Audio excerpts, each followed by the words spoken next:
अस्सलाम वालेकुम ऑल, कैसे हैं आप सब? क्या हाल चाल है आपका? Welcome back with the new vlog. और जी व्लॉग स्टार्ट हो रहा है अयान के लास्ट एग्ज़ाम से, क्योंकि आज जो है वो अयान का लास्ट एग्ज़ाम था। और मेरा जो रमज़ान है ना, आधा अयान के एग्ज़ाम्स में ही चला जाता है। और आज जो है वो 14 या 15 रोज़ा था। ये व्लॉग शायद आपको थोड़ा लेट ही मिले, क्योंकि उसके जब एग्ज़ाम ख़त्म हुए थे ना, मैंने फ़ौरन जो मेरे पेंडिंग काम थे वो सबसे पहले ख़त्म किए। और अल्हम्दुलिल्लाह एग्ज़ाम्स ख़त्म हो गए, जो कि बहुत ज़्यादा हेक्टिक होती है। रमज़ान लगता ही नहीं है। स्टार्टिंग के रोज़े जो है वो मेरे इसी तरह जाते हैं।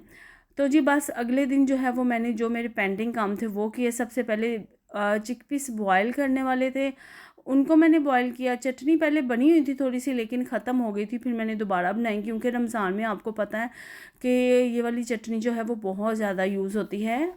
ये सारी चीज़ें जो है वो मैंने रमज़ान से पहले भी बनाई थी, लेकिन वो 15th रमज़ान तक ख़त्म हो गई थी। जो जो चीज़ें ख़त्म हो गई थी वो फिर मुझे दोबारा बनानी थी, क्योंकि अभी जो है वो मैं बेटे का रोज़ा रखवाऊँगी। और सबसे पहले किचन में आके मैंने फ्रिज साफ़ की। कुछ चीज़ें बनी पड़ी हुई थी पहले की, कुछ मैं बना रही थी। और फ्रीज़र जो है वो मैंने साफ़ नहीं किया था। फ्रिज कर ली थी, फ्रीज़र साफ़ नहीं किया था। इतने बिज़ी 15 रोज़े गए, क्योंकि पेपर थे बेटे के, तो फिर मैंने कामों को थोड़ा सा पीछे रखा और पहले मैंने उसको प्रेप करवाया। और अभी सबसे पहले आके मैंने अपना फ्रीज़र क्लीन और ऑर्गेनाइज़ किया, क्योंकि ये भी एक बहुत ही मुश्किल काम होता है, और ये अगर हो जाए तो काफ़ी आसानी हो जाती है। तो फ्रीज़र को सारा ऑर्गेनाइज़ करने के बाद मैंने यहाँ पे बनाने स्टार्ट कर दिए थे स्प्रिंग ओनियन। ये स्प्रिंग ओनियन, समोसा वगैरह, ये सारी चीज़ें मैंने रमज़ान से पहले बना के रखी हुई थी। अभी जो थी वो ख़त्म हो गई थी, क्योंकि मैं इतनी ज़्यादा क्वांटिटी में नहीं बनाती। मैं इतनी बनाती हूँ कि मेरे पहले 15 रोज़े गुजर जाए उनके साथ, और फिर अगले 15 रोज़ों के लिए मैं फिर से फ्रेश बना लूँ। मैं बहुत ज़्यादा चीज़ें बना के नहीं रखती। पहले जो है ना वो मैं पूरे महीने का बना के रखती होती थी, लेकिन उससे ये होता था कि एंड तक जो था ना वो चीज़ें इतनी फ्रेश रहती नहीं है कि आपने महीने की स्टार्टिंग में चीज़ें बनाई हुई हैं और आप वो एंड में खाएं। इसलिए अभी जो है वो मैं 2 बैच बनाती हूँ। एक जो है वो पहले 15 रोज़े तक बना लेती हूँ, फिर दूसरा जो है वो फिर से बना लेती हूँ। मेन जो होता है वो स्प्रिंग रोल और समोसे ही होते हैं, जो कि ज़्यादातर खाए जाते हैं। बाकी चीज़ें तो नॉर्मली बनती ही रहती हैं। तो यहाँ पे मैं स्प्रिंग रोल बना रही थी, उसके लिए मैंने चिकन बॉयल करके रखी हुई थी और उसको मैंने डाल दिया। अच्छा, यहाँ पे ना मैंने देखा है, 1-2 और चैनल में देखा है कि लोग जो है ना वो चिकन बॉयल नहीं करते, लाइक उसको पहले पका लेते हैं फिर स्प्रिंग रोल में डालते हैं। नेक्स्ट जो है वो मैं भी स्प्रिंग रोल इस तरह से ट्राई करूँगी कि चिकन को पकाऊंगी, बॉयल नहीं करूँगी। मे बी बॉयल करने से उसका जायका जो है ना वो थोड़ा कम हो जाता है। तो बस चिकन को मैंने डाला, साथ में मैंने वेजिटेबल्स सारी डाल दी। स्प्रिंग ओनियन जो 3-4 वेजिटेबल्स हैं, आपकी अपनी मर्ज़ी है, आप मटर डाल लो। और यहाँ पे मैगी क्यूब्स को मैंने श्रेड करके डाल दिया है। साथ में अपनी मर्ज़ी के आपके स्पाइसेस हैं। नॉर्मली बेसिक जो इसमें है, इसमें ऑनियन पाउडर भी आप डाल सकते हैं, और salt, pepper, chilli flakes, vinegar और चिली सॉस, केचप, कुछ भी डालें, आपके टेस्ट के अकॉर्डिंग है। और बस इसको प्रिपेयर करके मैंने रख लिया, और उसके बाद मैंने बनाए पफ़। ये भी ख़त्म हो गए थे। ये जो 3 से 4 चीज़ें हैं ना वो बेसिक बनती हैं, जो कि मेरे फ्रीज़र में ऑलरेडी होती हैं। इवन के रमज़ान के बाद भी ये पफ़ जो है ये तकरीबन मैं बना के रखती हूँ, क्योंकि एज़ अ स्नैक यूज़ हो जाते हैं। तो ये देखिए मैंने कितने थोड़े से बनाए हैं, जो कि सिर्फ 10 से 15 दिन और यूज़ हो जाएँ। तो बस क्योंकि हम 3 लोग हैं माशाल्लाह से, तो फिर इतना ज़्यादा तो खाया भी नहीं जाता। और ये जो है ये बड़े, ये भी ख़त्म हो गए थे, इनको भी फिर मैंने बना लिया। सबको मेथड पता है, सब बनाते रहते हैं, बहुत ईज़ी। और इस दफ़ा मेरे बड़े प्यारे बने थे। मैंने काफ़ी ज़्यादा इसका जो बैटर है अच्छे तरीके से करके बनाया, और फिर इसको भी बना के मैंने फ्रीज़ कर लिया। बस ये 4-5 चीज़ें फ्रीज़र में पड़ी हो ना, तो फिर आपको टेंशन नहीं होती इफ्तारी के टाइम, क्योंकि ये ऐसी चीज़ें हैं कि आपको अगर इफ्तारी के टाइम बनानी है ना तो बहुत फिर मुश्किल हो जाती है। बनी पड़ी हों तो आप निकालते हैं और फ़ौरन बना लेते हैं। तो आप भी बताइएगा कि आपका रमज़ान किस तरह से जा रहा है, इबादत कैसी जा रही हैं, और रोज़ा कितना लगता है या नहीं लगता। अभी तो आके रोज़ा बिल्कुल भी नहीं लगता, क्योंकि अभी माशाल्लाह से शायद हम बहुत मैच्योर हो गए हैं।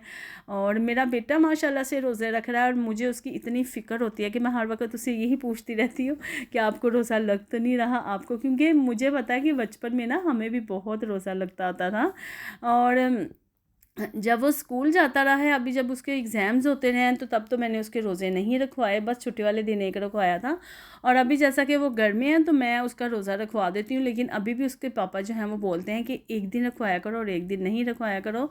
लेकिन जिस दिन मैं उसका रोज़ा नहीं रखवाती उस दिन वो नाराज़ होता है, तो फिर मैं उसका रोज़ा रखवा देती हूँ। और बस फिर मैं उसकी शक्ल की तरफ देखती रहती हूँ कि इससे रोज़ा लग तो नहीं रहा। तो फिर मैं अपने और हस्बैंड हम लोग इतनी नहीं परवाह करते, लेकिन अभी जैसा कि माशाल्लाह से अयान साथ में रोज़े रखता है तो फिर अफ्तारी की भी बहुत टेंशन होती है, क्योंकि सहरी में तो यही होता है कि चलो जी पराठा दही वगैरह खा लो बस ठीक है, लेकिन अफ्तारी में पूरा एहतमाम करना पड़ता है क्योंकि बेटे ने माशाल्लाह से रोज़ा रखा होता है। तो बस यहाँ पे मैं बना रही थी रात के लिए खाना। मैं ऐसा करती हूँ कि जब मैं 4 o'clock पे किचन में आती हूँ तो सबसे पहले मैं रात का खाना बनाती हूँ, क्योंकि सहरी में तो पराठा वगैरह ही चलता है और मैं पराठा लाजिम खाती हूँ, शुरू से खाती हूँ। मैं ऐसी बंदी नहीं हूँ कि मैंने सहरी जो है ना वो पराठे के बगैर करनी है। मेरा रोज़ा नहीं होता पराठा खाए बगैर। और बस सहरी की इतनी फ़िक्र नहीं होती, कोई भी सालन अंडा वगैरह शामी कुछ भी लेके पराठा हम लोग खा लेते हैं। लेकिन रात के खाने का होता है, अफ्तारी भी हो जाती है, रात का खाना जो है ना वो होना चाहिए लाजिम, क्योंकि जिस दिन रात का खाना नहीं बनता ना तो फिर बहुत ही मुश्किल हो जाती है, क्योंकि हस्बैंड ने जाना होता है काम पे और उनकी 2 शिफ्टें होती हैं काम की, एक मॉर्निंग की और एक नाइट की। तो फिर रात के वक़्त जो है ना वो मुझे उन्हें खाना लाजिम देना होता है। तो मुझे जब मैं किचन में आती हूँ सबसे पहले मेरा ये होता है कि मैंने खाना बना लेना है, कुछ भी, चाहे राइस में बना लूँ, चाहे मैं बना लूँ लाइक सालन ग्रेवी वगैरह में कुछ भी। तो यहाँ पे मैं बना रही थी कप्सा राइस। ये बहुत ही ज़्यादा प्यारे और मज़े के बनते हैं और काफ़ी अच्छे है। ये मेरी अपनी ही रेसिपी है, बनाते बनाते मैं इसको काफ़ी एक्सपर्ट हो गई हूँ। तो आपने देखा ही होगा, सबसे पहले मैंने ओनियन लिया, उसके ऊपर चिकन डाल के मैंने सौते कर दिया है। वेजिटेबल्स इसमें ज़्यादातर तो शिमला मिर्ची टमाटर जाता है, लेकिन अगर आप चाहें तो आलू चिकपीस कुछ भी अपनी मर्ज़ी की वेजिटेबल आप शामिल कर सकते हैं, क्योंकि यहाँ अरब ममालिक में ना ऐसे कप्सा राइस बहुत बनते हैं और वो लोग कुछ भी डालते हैं, इवन कि तोरी भी डालते हैं। आपने शायद किसी मंदी वगैरह में देखा हो, ओनियन आलू कुछ भी डालते हैं और बड़ी मज़े की बनती है। इसके साथ मैंने ड्राई लेमन भी डाला था और उसके बाद इसको मैंने अच्छी तरह से जो है वो सौते किया है, पकाया है, भूना है और उसके बाद मैं इसमें चावल शामिल कर दूँगी। तो ये काफ़ी अच्छे तरीके से कप्सा राइस बन जाते हैं, बहुत ही ज़्यादा मज़े के लगते हैं। और सर्व मैं इसको करूँगी, एक चटनी बनती है जो कि यहाँ मंदी की चटनी के साथ ही, मंदी की चटनी मंदी के चावल के साथ ही चलती है, तो वो साथ में बनाऊँगी तो डिनर जो है ये रेडी हो जाएगा, बहुत ही मज़ेदार।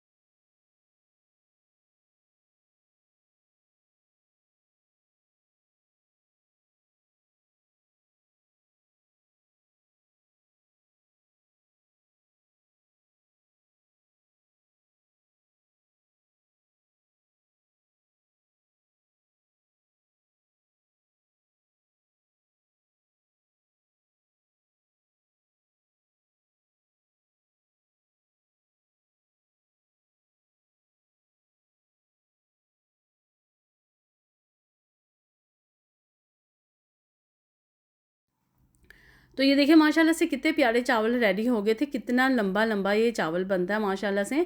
और बस इसको मैं मिक्स कर रही थी ताकि ये जुड़े नहीं, और हस्बैंड को साथ में दे दूँगी। और उसके बाद ये देखिए माशाल्लाह से अफ्तारी रेडी हो गई थी, अफ्तारी कर ली, रोज़ा खोल लिया, दही बड़े बनाए थे, चिकन के सैंडविचेस बनाए थे, वाटरमेलन काटा था। और बस आज काफ़ी ज़्यादा मैंने किचन का काम किया यान के एग्ज़ाम्स ख़त्म होने की खुशी में। और उसके बाद हम लोग आ गए थे अजमान सिटी सेंटर, क्योंकि मैं काफ़ी ज़्यादा थक गई थी और मैंने सोचा कि क्यों ना थोड़ा बाहर जाते हैं, थोड़ा सा मूड अच्छा होगा। वैसे भी बेटे के एग्ज़ाम्स ख़त्म हुए हैं तो थोड़ा सा वो भी फ्रेश हो जाएगा, क्योंकि उसके बाद रोज़े होंगे तो फिर मुश्किल है कि रोज़ों में बाहर निकल जाए। तो जी यही तक था आज का व्लॉग। आई होप आपको अच्छा लगा होगा। लाइक शेयर एंड सब्सक्राइब करना लाजिम लाजिम